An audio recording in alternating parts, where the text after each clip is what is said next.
You've had several remixes, but let's talk about the first one, writer, because I don't know if people know as well that you're a Harvard educated attorney. So what made you abandon the law for writing?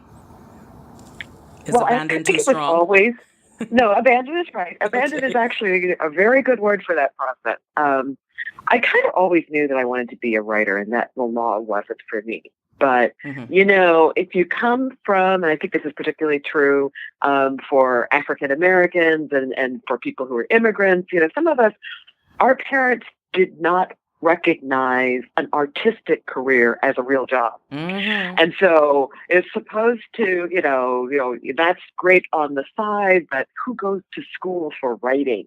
Writing is something you do on the side. You need to have a real job that will pay your bills. And if you get into some place like Harvard Law School, you certainly don't say to your parents, I think I'm going to let that pass and go be a writer.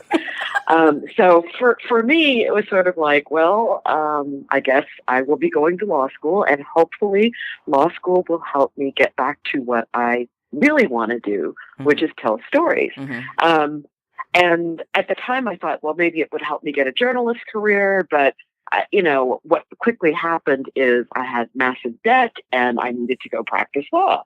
But I always knew at some point I would get back to my real love, which was writing, and particularly writing fiction, which is, transformative. You get to create a whole new world. And I've always loved reading, and I wanted to be able to do for someone else what all those novels that I read in elementary school and high school or whatever had done for me. It was just literally transport me to another place. Right, right. So after practicing law in all different ways for about a decade, Wow.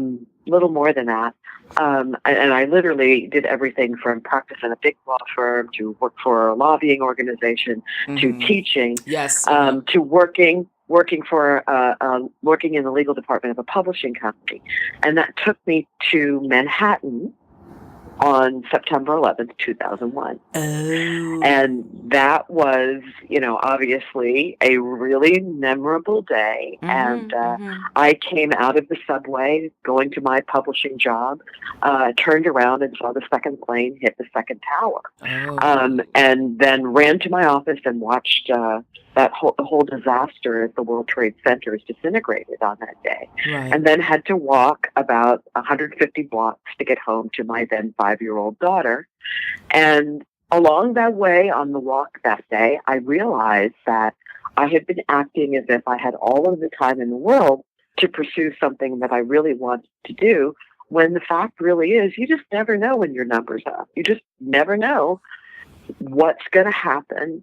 And I did not want to be a person who died with their music still inside them, never let go and jumped off and tried what I really wanted to do Right. with my life. Right. And so Right.